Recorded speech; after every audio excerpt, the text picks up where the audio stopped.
Good morning, students. Today we will continue our chapter in class 8th of social science subject, that is nationalist movement and achievement of independence. ठीक है, हमने इस chapter में क्या क्या पढ़ लिया था. Different types of the movement भी started and different types of the movement भी discussed also. Like Rowlatt Act हो गया था, जलियांवाला बाग हो गया था, खिलाफत मूवमेंट हो गया था, and then we discuss several types of the movement. Today we will start our new topic in this chapter, that is civil disobedience movement. Civil disobedience movement क्या था? जो गांधी जी थे उन्होंने समुद्र के किनारे क्या करा था, एक मोर्चा निकाला था. ठीक है, क्योंकि जो हमने साइमन कमीशन देखा था, हमने स्वराज दल देखा था, तो साइमन कमीशन के ऑब्जेक्टिव्स हमने देखे थे. उसमें भी जो ऑब्जेक्टिव्स थे कि हमको हमारा स्वराज को लेना है, प्राप्त करना है, ब्रिटिश पॉलिसीज़ के अगेंस्ट जाना है, जितने भी ऑफिशियल वर्क्स है उसको इंटरप्ट करना है. Then we discuss about in the Simon Commission कि साइमन कमीशन क्या था, कि जितने भी जो प्रोसेशन हमने निकाला था, जो रैली निकाली थी, उसमें हमने किसके अगेंस्ट में निकाली थी? For the British government. तो ये जो सिविल डिसओबीडियंस मूवमेंट था, ये भी किसने स्टार्ट करा था? गांधी जी ने ही करा था. तो Gandhi ji plan to begin the movement with breaking of the salt law. ठीक है, the British government had hike the tax on salt. क्या हुआ था, जब हम जैसे हम सबको पता है कि जो नमक कहाँ से मिलता है? समुद्र से मिलता है. तो जितना भी जो भी नमक हमारे देश में से मिलता था, तो उसको क्या कर लिया था, जो ब्रिटिश सरकार थी, जो ब्रिटिश गवर्नमेंट थी, जो इंग्लिश गवर्नमेंट थी, उन्होंने क्या कर लिया था, उन पे भी सॉल्ट पर भी क्या लगा दिए थे? टैक्स लगा लिया था. और वो क्या करना चाहते थे, हमारे यहाँ के जितने भी समुद्र में से सॉल्ट निकलता था उसको हड़पना चाहते थे. It was difficult for the poor to purchase salt. Gandhi ji sent 11 formula demands to the government and urged the government to reduce the tax on salt. अब जो पुअर पीपल रहते थे उन लोग के लिए जो सॉल्ट रहता था वो ख़रीदना बहुत ज़्यादा मुश्किल होता था. तो जो गांधी जी ने क्या फार्मूले सेट करे, 11 फार्मूले सेट करे, जिसमें कि ये सेट करा कि जितने भी गवर्नमेंट ने सॉल्ट पर टैक्स लगाया उसको क्या किया जाए? रिड्यूस किया जाए, या क्या किया जाए? कम किया जाए. Gandhi ji when the government denied to consent the demands on 12th March 1930, Gandhi ji left the Sabarmati ashram at Ahmedabad with 78 other members of Dandi, a village on the western sea coast of India. जब गांधी जी को ये पता चला कि जो हमने demand रखी अंग्रेज़ों के सामने कि you have to reduce the tax on the salt, तो जो ब्रिटिश गवर्नमेंट थी उन्होंने क्या कर दिया, ये इसको क्या कर दिया? खारिज कर दिया, मना कर दिया. तब गांधी जी ने क्या करा, 12 मार्च 1930 में साबरमती आश्रम को छोड़ा. कितने मेंबर्स के साथ? 78 मेंबर्स के साथ. जो कि साबरमती आश्रम कहाँ पर है? अहमदाबाद में है. 78 मेंबर्स के साथ उन्होंने वो आश्रम को छोड़ा और वो कहाँ पर आ गए? वेस्टर्न सी कोस्ट पर आ गए. During his 24 days journey, the entire route was crowded with followers of Gandhi ji. Massive crowd welcomed Gandhi ji. On 6th April 1930, Gandhi ji broke the salt law. अब क्या, जब उन्होंने साबरमती आश्रम 78 मेंबर्स के साथ छोड़ा तो उन्होंने क्या स्टार्ट करा? 24 डेज़ तक की उनकी जो जर्नी चल रही थी, अहमदाबाद से लेकर जो कि सी कोस्ट तक की आने की जो जर्नी चल रही थी, वो 24 डेज़ तक की चली, जिसमें कि जितने भी पीपल्स थे, जितने भी उनके फॉलोवर्स थे, गांधी जी के जितने भी फॉलोवर्स थे, वो उनका साथ दे रहे थे, समर्थन कर रहे थे उन लोग को. और बहुत सारा जब ये डांडी मार्च निकल रहे थे, तब बहुत सारे लोग क्या थे? क्राउडेड फॉर्म में थे, जो कि उनका क्या कर रहे थे? वेलकम कर रहे थे. और 1930 6 अप्रैल 1930 को गांधी जी ने क्या तोड़ा? सॉल्ट लॉ का जो नियम था वो क्या कर दिया? पूरी तरह से तोड़ दिया. Gandhi ji defied the government by picking up a handful of salt which had been found by the evaporation of sea water. उन्होंने क्या करा? 6 अप्रैल 1930 को जब उन्होंने सॉल्ट लॉ ब्रेक डाउन कर दिया, तो उन्होंने अपने हाथ में मुट्ठी में नमक को लिया और बोला कि ये जो रहता है समुद्र के पानी से आता है, तो आप इस पर किसी भी तरह से टैक्स नहीं लगा सकते हैं. The defence of the salt law was followed by the spread of civil disobedience movement all over the country. जब सॉल्ट लॉ के पीछे इतना सब कुछ हो रहा था, तो इसको क्या नाम दे दिया गया? इसके उनके जो फॉलोवर्स थे उन्होंने इसको क्या नाम दे दिया गया? Civil disobedience movement. मतलब कि सविनय अनाज्ञा का क्या करना? पालन नहीं करना. ठीक है. News of the salt satyagraha spread throughout the country and people stop paying taxes. The breaking of salt law become a symbol of people defence the government. जैसे जैसे ये न्यूज़ एक दूसरे को पता चली, पूरी दुनिया में क्या हो गया? पूरे विश्व में और हमारे देश में क्या हो गया? पूरी तरह से ये जो सॉल्ट लो का था। सॉल्ट लो न्यूज़ थी वो पूरी तरह से स्प्रेड हो गया, जिसमें कि जो इंडियन पीपल्स थे उन्होंने टैक्सेस देना भी क्या कर दिया, बंद कर दिया, क्योंकि अब उनके पास सपोर्ट आ गया था। जो पुअर पीपल्स थे, जो आम आदमी थे, उन लोग के पास क्या सपोर्ट मिल गया था, क्योंकि जितने भी सारे लीडर्स थे सिविल डिसोबीडियंस मूवमेंट स्टार्ट कर दिए थे, जिसकी वजह से जो पीपल टैक्स पे करते थे उन्होंने इसका टैक्स पे करना बंद कर दिया। As the disobedience movement gained speed, the government operation became fierce. Lathi charges and firings were witnessed at several places, and around 10,000 people were jailed. Many fell victim to the bullets of police. Women actively participated in the movement for the first time. अब जैसे कि जितने भी सारे आंदोलन हमने देखे तो इसमें हमेशा यही देखा है कि जब हमारे जो इंडियन पॉलिटिकल लीडर्स थे जब वो अगेंस्ट जाते हैं ब्रिटिशर्स के, तो क्या होता था, फायरिंग स्टार्ट हो जाती थी, लाठी चार्जेस स्टार्ट हो जाती थी, बहुत सारे लोगों क्या हो जाते, इंजर्ड हो जाते, कुछ लोग की डेथ हो जाती। तो इसमें भी क्या हुआ कि ऐसा ही हुआ, बहुत सारे जो लोग थे वो क्या हो गए, डेथ हो गए, इंजर्ड हो गए। And this was the first moment in which the women also participate, मतलब कि उन्होंने भी क्या करा, फर्स्ट टाइम इस मूवमेंट में क्या करा, पार्टिसिपेट करा एक्टिवली। ठीक है, तो ये था सिविल डिसोबीडियंस मूवमेंट, जो कि किस पर बेस्ड था, सॉल्ट लॉ पर बेस्ड था, कि जो इंडियन पीपल्स थे दे डोंट हैव टू पे टैक्सेस, बिकॉज जितना भी सॉल्ट रहता है वो कहाँ से आता है, सी वाटर से मिलता है। पर तब भी जो ब्रिटिशर्स थे वो क्या करते थे, टैक्सेस हमसे लेते थे, जिसके समर्थन में कौन आए, गांधी जी आए, उनके जो अदर मेंबर्स थे 78 मेंबर्स उनके समर्थन में आए। ठीक है, now Gandhi Irwin pact, this is the next topic of this Gandhi Irwin Pact. To reduce the impact of movement, Gandhi ji was arrested on May 5th 1930, but the movement went on. The government finally freed Gandhi ji on January 26, 1931, and a pact between Gandhi ji and Viceroy Lord Irwin was signed on March 5, 1931, which is known as Gandhi Irwin Pact. अब जब ये आंदोलन चल रहा था, civil disobedience movement चल रहा था, तो अब ये क्या हो रहा था, पूरी तरह से इसका इफेक्ट कैसा हो रहा था, कम होते जा रहा था। और इस दौरान क्या हो गए थे, गांधी जी क्या हो गए थे, गिरफ्तार हो चुके थे। कब हो चुके थे, 5 मई 1930 में। और after arresting of the Gandhi ji then also this movement was going on. पर क्या हुआ, जब गांधी जी फाइनली क्या हो गए, अरेस्ट हो गए, तो जो ब्रिटिशर्स के जो मेन लीडर थे, कौन थे, वाइसरॉय लॉर्ड इरविन, उन्होंने क्या करा, इसको जो सॉल्ट लॉ था उसका टैक्स को रिड्यूस करने के लिए एक पैक्ट जो था उसको क्या करा, साइन करा। और ये किसके अंदर में तब्दील हो गया, गांधी इरविन पैक्ट में तब्दील हो गया। Under the pact, movement was postponed for some time. Gandhi ji agreed to participate in second round table conference.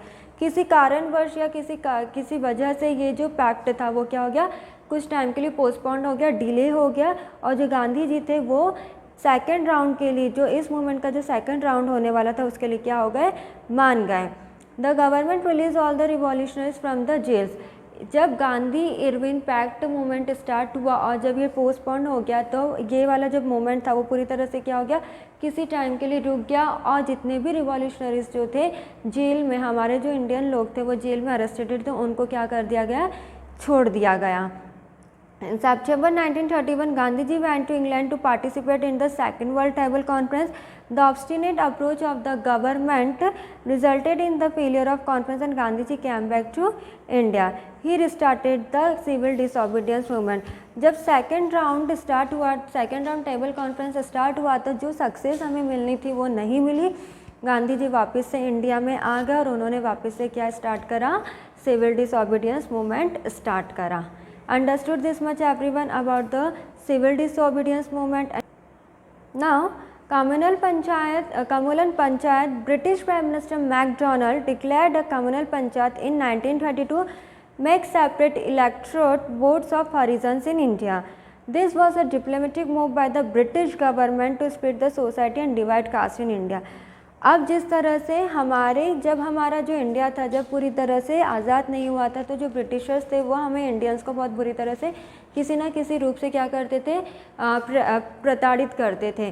तो फिर वापस से जो ब्रिटिश प्राइम मिनिस्टर थे जिनका नाम क्या था, मैकडोनाल्ड, उन्होंने एक वापस से जिसको बोल सकते एक प्लान क्रिएट किया, जिसमें कि जो इंडियंस थे, इंडियंस को क्या करा, सेपरेट आउट करा, मतलब according to their caste wise. हमारे समाज में क्या डिवाइड कर दिया गया, कास्ट डिवाइड कर दिया गया। It was a major setback, जिसकी वजह से जो इंडिया की कांग्रेस थे, इंडिया की जो कांग्रेस थी वो पूरी तरह से क्या हो गया, उनका जितना भी सक्सेसफुल आंदोलन चल रहा था वो कहीं ना कहीं क्या हो गया, बिगड़ गया। Gandhi ji went on 21 days fast Gandhi and Baba Saheb Ambedkar try to find solution to the communal panchayat through the Poona act. जब ये वाला कम्युनल पंचायत में जब ब्रिटिश प्राइम मिनिस्टर जो थे मैकडोनल्ड ने ये स्टार्ट करा, तो जो गांधी जी थे उन्होंने 21 दिन का उपवास रखा, जिसको हम कह सकते हैं कि स्ट्राइक कर दी। और उनके सपोर्ट में कौन आए थे, बाबा साहेब अम्बेडकर आए थे। वो क्या करना चाहते थे कि जिस तरह से हमारे समाज में, हमारे भारत में जिस तरह का कास्ट डिवीज़न कर दिया, उसको क्या करना चाहते थे, मिटाना चाहते थे। वह हमारे समाज में या हमारे देश में किसी भी तरह का जो कास्ट डिवीज़न नहीं देखना चाहते थे। और ये किसके तहत ख़त्म करना चाहते थे, पूना एक्ट के तहत इसको ख़त्म करना चाहते थे। The civil disobedience movement moved smoothly till 1932, but after it almost lost the purpose. Ultimately, it was withdrawn in 1934.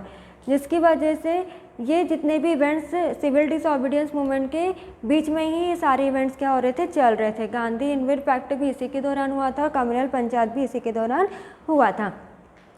जो सिविल डिसोबीडियंस मूवमेंट था वो 1932 तक की तो इजीली बहुत अच्छे से चला, पर कहीं ना कहीं जो उसका पर्पस हमें मिलना चाहिए वो हमें मिला नहीं, और ये पूरी तरह से कहाँ पर रुक गया, 1934 में ये मूवमेंट रुक गया।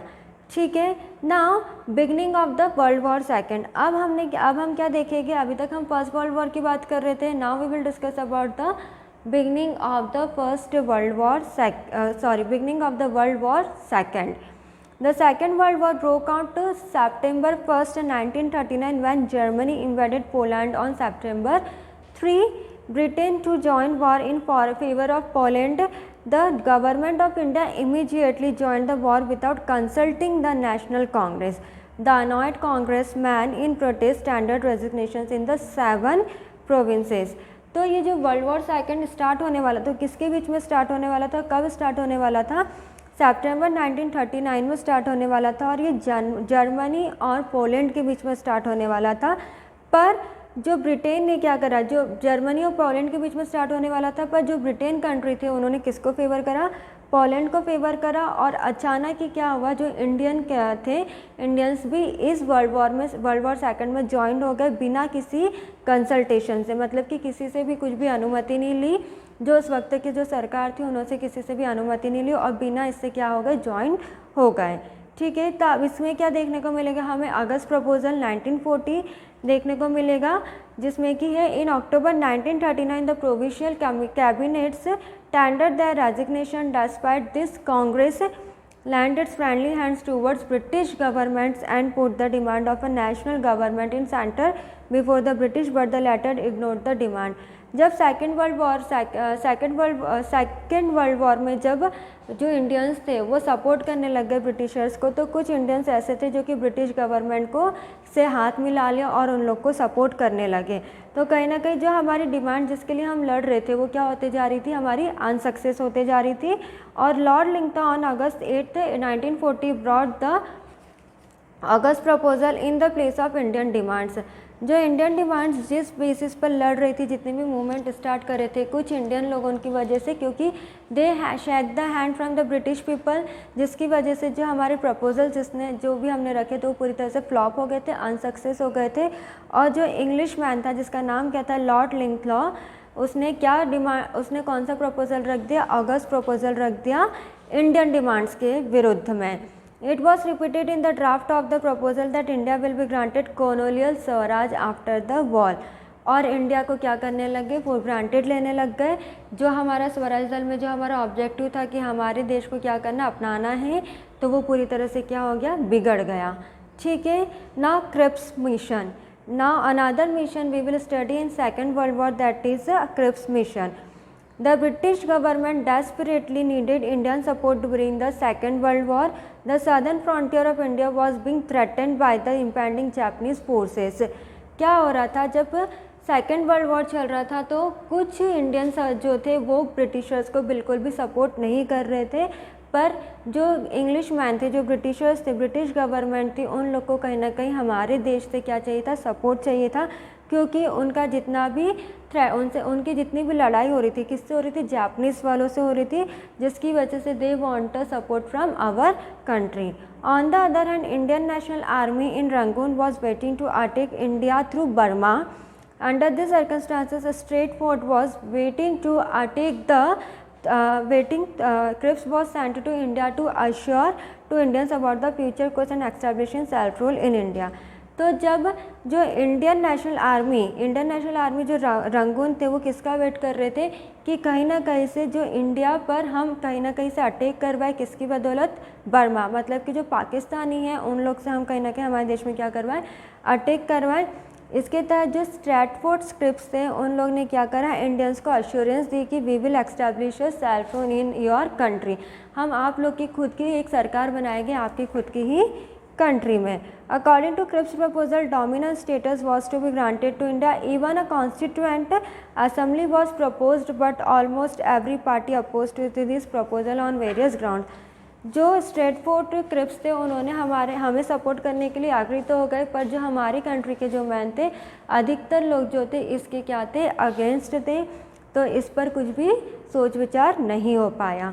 ठीक है, now quit India movement, this is important topic in this chapter, that is Bharat छोड़ो आंदोलन। In April 1942 the Cripps mission failed, a state of frustration prevailed in India. On 8th August 1942, All Indian Congress Committee meeting in Bombay passed a resolution। जैसे मैंने आपको बताया कि Cripps mission जो था बनाया गया था, पर वो किसी तरह से लागू, जो जितना भी मिशन का जो सेटअप था वो कभी नहीं हुआ और ये क्या हो गया, फेल्ड हो गया। इसकी वजह से क्या हो गया, पूरे देश में क्या हो गया, फ्रस्ट्रेशन हो गया, स्टेट वाइज फ्रस्ट्रेशन निकलने लगा। तो जो इंडियन कांग्रेस कमेटी थी उन्होंने एक मीटिंग बॉम्बे में पास करवाई, कब, 8 अगस्त 1942 में। इसमें क्या डिक्लेयर करा कि immediate end of the British rule in India was an urgent necessity the sake of India and for the success the cause of freedom and democracy for which the countries of allied nations were fighting against the fascist Germany, Italy and Japan. Gandhi gave the famous slogan do or die which enhanced in every part of India। जब हमारा देश पूरी तरह से आज़ाद नहीं हुआ था तो जितने भी इंडियन पॉलिटिकल लीडर्स थे वो क्या चाहते थे कि हमारे देश में खुद की अपनी सरकार बने, हमारे देश के खुद के रूल्स हो, लॉज हो, हम किसी के गुलामी ना करें और ना किसी के इसमें हम रहें। तो गांधी जी ने एक स्लोगन दिया था, डू और डाई। किसके द्वारा दिया गया था, गांधी जी के द्वारा दिया गया था, डू और डाई, जो कि इंडिया में पूरी तरह से ये वाला स्लोगन क्या हो गया था, प्रचलित में हो गया था। और जब भी कुछ भी रैली निकलती, प्रोसेशन निकलता, तो ये वाला नारा लगाया जाता था। In the early hours of the morning of 9th August 1942, most of the leaders of Congress were arrested. They were lodged in the jails in different parts of the country. The movement became very aggressive. There were firings, lathi charges and mass arrested all over the country. Over thousands were injured in British operation. People in anger took to violent activities. The people attacked and damaged the government property, damaged railway lines and disrupted the post and telegraph at several places. जब भारत छोड़ो आंदोलन का में जब ये नारा लगाया जा रहा था, डू और डाई, तब क्या हो रहा था कि जो हमारी कंट्री थी उसमें जितनी भी रैली प्रोसेशन निकलता था उसमें क्या होती थी, लाठी चार्ज स्टार्ट हो गई थी, फायरिंग स्टार्ट हो गई थी। और ये वाला जो मूवमेंट था इतना ज़्यादा अग्रेसिव हो गया था कि इसमें गवर्नमेंट जो प्रॉपर्टी थी, सरकार की जो प्रॉपर्टी थी, उसको भी नुकसान कराया गया। जितनी भी रेलवेज लाइन थी उनमें भी डैमेज हुआ गया। और बहुत सारे जो पोस्ट और टेलीग्राफ की जितनी भी जहाँ पोस्ट और टेलीग्राफ की जगह थी वो पर भी क्या करवाया गया, पूरी तरह से इसको डैमेज करवा दिया गया। और ये एक ऐसा मूवमेंट था जिसमें कि thousands were injured in British operation. इसमें हज़ारों से ज़्यादा लोग क्या हो गए थे, बहुत बुरी तरह से क्या हो गए थे, घायल हो गए थे। Few places like Bali and Satara were freed from the British rule, but government operation knew no bounds। कुछ जगह ऐसी थी जहाँ पर कि कुछ जगह ऐसी थी जहाँ पर कि जो ब्रिटिश गवर्नमेंट के रूल्स एंड रेगुलेशन नहीं चलते थे, जैसे बालिया एंड सतारा, पर वहाँ पे किस तरह से सरकार को ऑपरेट करना है, किस तरह से नियम लगाने हैं, किसी को कुछ पता नहीं था। तो उस जगह पर क्या हुआ, bombs were held through the aircrafts, they open fire which resulted in the deaths of thousands of protesters, all the prominent leaders were in prisons, those who were not arrested went underground. The Quit India movement could not last long due to government operation. तो ये जो quit India Bharat छोड़ो आंदोलन, ये बहुत बुरी तरह से पूरे देश में क्या हो गया था, बुरी तरह से फैल गया था। हर जगह क्या हो रहा था, हर जगह क्राउड थी और हर जगह क्या हो रहा था, वायलेंस क्रिएट हो रहा था, जिसकी वजह से बहुत ज़्यादा क्या हो रहा था, हर चीज़ क्या हो रही थी, बुरी तरह से डिस्ट्रॉय हो रही थी। और जो क्विट इंडिया मूवमेंट है वो could not last long due to government operation. ये जो आंदोलन था ये गवर्नमेंट के हिस्से में नहीं रह पाया। ठीक है, अब इंडिपेंडेंस एंड पार्टीशन, जब इतने सारे आंदोलन हो गए तो अब जो पार्टीशन किस तरह से हुआ, किस तरह से हमें आज़ादी मिली, तो British government announce 1946 that they are willing to end this rule in India. A cabinet mission was sent to India to hold negotiations with the Indian leaders on the question to transfer of power. जब British government ने 1946 में ये announce कर दिया कि अब हम इस देश में शासन नहीं करेंगे, तो it propose the formation of an interim government and covering of a convening of an assembly. तो क्या चाहते थे कि यहाँ पर जितनी भी जो गवर्नमेंट है, यहाँ की जितनी भी सरकार है, वो एक असेंबली कन्वाइन करे, असेंबली बनाए, जिसकी वजह से जो चीज़ हम चाहते हैं वो हमें मिले और आपकी जो सेल्फ गवर्नमेंट रूल्स है वो आपको मिल जाए। An interim government headed by Jawaharlal Nehru was formed. The Muslim League initially refused to the government but later become a part. तो जो कांग्रेस के लीडर थे जवाहरलाल नेहरू जी, उन्होंने उनका ये जो असेंबली वाला जो लेटर था उसका स्वीकारा, पर जो मुस्लिम लीग के लोग थे उन्होंने क्या कर दिया था कि we will not participate in this type of the mission. पर धीरे धीरे बाद में क्या हो गया, मुस्लिम लीग ने भी इस मिशन में क्या हो गया, सेटअप कर लिया, इस मिशन का पार्ट बन गए। The assembly started to work in 1946 but Muslim league refuse to join it. पर वापस से जो मुस्लिम लीग थी पहले उन्होंने हाँ कर दिया, फिर बाद में मना कर दिया।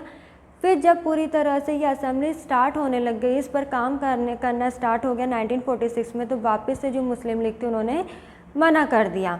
On 25 1947, the government announced important policy and Lord Mountbatten was made new Viceroy of India. 25 1947 में गवर्नमेंट, हमारी जो सरकार है, भारत की जो सरकार थी, उन्होंने कुछ जो इम्पॉर्टेंट पॉलिसीज़ थी उसका अनाउंसमेंट करा, और जो हमारे इंडिया के न्यू वाइसरॉय बने वो कौन बने थे, लॉर्ड माउंटबैटन। ठीक है, who worked out a comprise after long discussion with the leader of the Muslim league committee and Congress. The country was to be partitioned, a new state of Pakistan was to be created. It was decided in Mountbatten plan the ruling power will be transferred to India and Pakistan on 15th August 1947. तो इस तरह से जो मुस्लिम league के लोग थे, मुस्लिम league के जो लीडर्स थे, उन्होंने क्या करा, अपना बहुत बड़ा एक डिस्कशन सेटअप करा, जिसमें डिस्कशन में उन्होंने अपनी जितनी भी चीज़ें थी वो बताई, जिसमें कि 15 अगस्त 1947 में जितने भी माउंटबैटन प्लान जो बनाए थे, जितने भी रूल्स और पावर्स थे वो पाकिस्तान को दे दिए गए। तो इंडिया और पाकिस्तान इस तरह से क्या हो गया, अलग हो गया। और 18 जुलाई 1947 India freedom ordinance was accepted and India and Pakistan were separated. इस तरह से जो इंडिया और पाकिस्तान क्या हो गए थे, पूरी तरह से सेपरेट हो गए थे। एंड फाइनली 15 अगस्त 1947 का हमारा देश क्या हो गया था, आज़ाद हो गया था। जो ब्रिटिश रूल जो शासन करते थे हमारे देश में वो पूरी तरह से क्या हो गया था, हट गया था, और एक हमारी क्या हो गई थी, खुद की सरकार बन गई थी।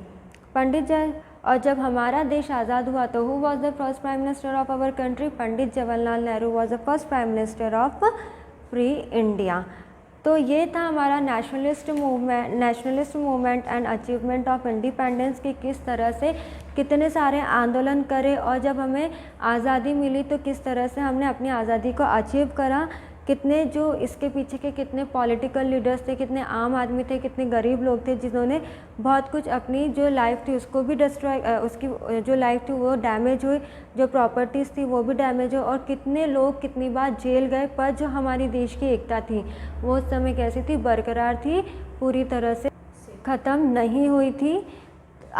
तो हमने इतने सारे टॉपिक्स देख लिए थे, रॉलेट एक्ट देखा था, Swaraj Dal, Simon commission, civil disobedience movement, and we discuss about the Quit India movement. So these are the different types of the movement we discuss in this chapter. So today we completed our this chapter in class 8th. Thank you.